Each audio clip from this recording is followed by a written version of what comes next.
issue with ETH is if you want a decentralized network, you have to actually install a protocol, and it has to run unmolested, unmodified for 5 to 10 years before you can conclude that it is decentralized and censorship resistant. Ethereum just released its Shanghai hard fork, which allows for ETH staked in smart contracts to finally be released and unstaked. But does Michael Saylor have a point here? Will ETH face more problems in the future? Will the United States government deem ETH a security? Let us know your thoughts about Ethereum in the comments section below. What's happening, crypto family? Aaron here, coming back at you with another cryptocurrency video. In today's clip, we'll be checking out Michael Saylor's thoughts on Ethereum with the recent upgrade of the Shanghai hard fork. A lot of people are talking about Ethereum. Some people are projecting that ETH will have a lot of downwards price action because people are going to be on staking their Ethereum. Let us know what you guys think about that. Here's Michael Saylor's thoughts on Ethereum for the future and why he hasn't invested in ETH himself. He makes some great points here. Recommend you watch all the way to the end. Let's go ahead and check out the clip. The issue with ETH is if you want a decentralized network, you have to actually install a protocol, and it has to run unmolested, unmodified for 5 to 10 years before you can conclude that it is decentralized and censorship resistant. And ETH hasn't even got there yet. The clock on ETH won't start until after. The problem with ETH is after the merge, they've still left all sorts of questions. What's the issuance schedule going to be for the next 1,000 years? What are the staking rules? What are the, there's so much, there's such an ambitious technology agenda that the protocol never stops mutating. And the problem with an ever mutating DNA structure is you generally end up with a monstrosity, right? You can't keep mutating the protocol for obvious reasons. So ETH isn't really something that you could have an opinion on yet because they haven't stopped mutating it. If I had to have an opinion on what I see in front of me, what you see is this is something that was sold as an ICO to the public. The ETH Foundation, Ethereum Foundation controls it. It's an investment contract, right? It's been hard forked multiple times, and the hard forks aren't just hard forks to fix a fatal bug. They're hard forks that change the underlying monetary protocol, and the protocol keeps materially changing, and it is never stabilized. Right now, you've got an ETH mining constituency, and every year for the past 5 years, they've had a difficulty bomb to destroy it, and they keep putting it off. Well, who's they? The miners don't want to destroy themselves. So who's controlling the network? Not the miners, right? There's a small group of developers that control what the network is, and that's a company. It's a software company, and ETH is an equity, and they've sold it to the general public, and they keep changing the protocol. Hard forks are just software upgrades that are mandatory. So it's not a decentralized network. It's not a commodity. There's no reasonable person that understands the law or ethics could conclude that Ethereum is a commodity, right? You can't. Gary Gensler doesn't think it's a commodity. You can read his videos on it, right? It passes the Howie Test as an investment contract. The question you got to ask yourself is who makes the decisions and what's the basis they make the decision, right? It doesn't help to vote on these things either, by the way.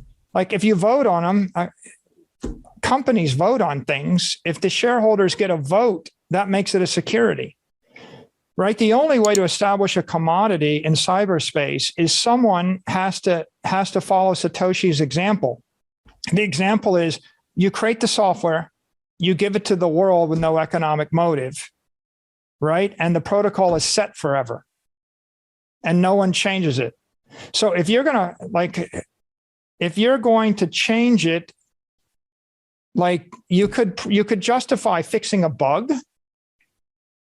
But if someone hard forked Bitcoin to be 42 million coins instead of 21 million coins, or they hard forked it to change the issuance schedule, right? All of a sudden, you've centralized it, you reset the clock, it looks like something which is controlled by an entity, and now you have to wait a decade to figure out whether or not it's stabilized. And so I think the real issue with ETH is a decade after they finish changing it and screwing with it, you can have an opinion on it. But it doesn't look to me like they'll stop hard forking it for the next 3 years. Like the plan is to keep hard forking and hard forking. I'll give you a question. You stake your ETH. Okay, well, what's the yield schedule on the staked ETH for the next decade? And then when can you get your staked ETH out? Nobody knows it. Nobody knows the answer to that. Yeah, there is no answer to that. Now, so here's the problem. What I'm saying is you have to go back to first principles when you design a digital commodity. It needs to be a protocol that is like the Bitcoin protocol determines the amount of Bitcoin and the way it's issued and the way the network works for the next 1,000 years. And that protocol was established on Pizza Day when it traded for nothing. And it hasn't changed, right? So like some small change to make it more secure, maybe, but you can't keep changing the protocol. That's the problem. If you change the protocol, then you probably instantiated a security. And now the problem is, if it's a security, you're trading it illegally, right, on unregistered exchanges without a license to trade a security, and you haven't disclosed all the risk factors on the security. So it doesn't work as money, right? It's something different. If you want to create a software company and sell equity, then you do it pursuant to an IPO. Google did it, MicroStrategy did it, Microsoft did it, Oracle did it. There's an ethical way to do it. But it's not ethical and it's not legal to sell equity to the general public without a registration statement and without disclosing the risk factors. And it's not black and white. I mean, there's no gray here. I mean, I wish there was gray, but I mean, I don't see how anybody could look at it as being anywhere gray. I mean, if you actually take an objective view toward it, it does just happen to be extremely diffused in the world. There's a lot of people with it. They've got that going for them. Well, you've got a technical issue, you've got an economic issue, and you've got an ethical issue. So if you look at the ethical issue, the ethics are, it's an unregistered security and it's unethical. Right. So a lot of people that have an objection, they just object to the fact that it's unethical, right? It's unethical to murder the entire ETH mining industry just because you want to, right? It's just not right. And it's unethical to sell something as commodity if it's secured. So that's the first issue. The second issue is, which is economic, is it economically sound? The problem with that is it's not economically sound because you don't have an issuance schedule and a protocol that's set in stone for the next 1,000 years. You do with Bitcoin. You've got block issuance out to 2140, and you've got a transaction fee model that will just go on, and it's not changeable. No one thinks they can change it. So you've got an economically sound protocol. With ETH, it's not, you can't make a 100-year bet or even a 10-year bet. I mean, the protocol changes every year. Like every time you hard fork, and it's not just there's a precedent for hard forks. There's a precedence for hard forks that make materially different changes to the monetary protocol. It keeps radically changing. And it means there's a small group of people that are going to make something up, and they'll just keep making it up. And they haven't made up what they want it to be yet. Again, like, what's the issuance schedule for the next 100 years? You don't know. That's because no one's made it up yet. So economically, it is not sound. And then technically, it's just too ambitious.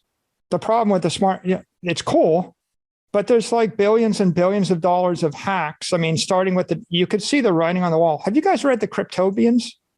You should read the Cryptopians, right? It's the entire story, right? I mean, the network was hacked within, a short period of time after it was launched.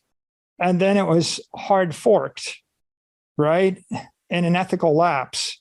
And that's that difficulty bomb plus a pattern of hard forks continues to this day. So, it seems to me that if you look at the entire industry right now, Yeah, the smart contract things are interesting, but they're just not technically sound.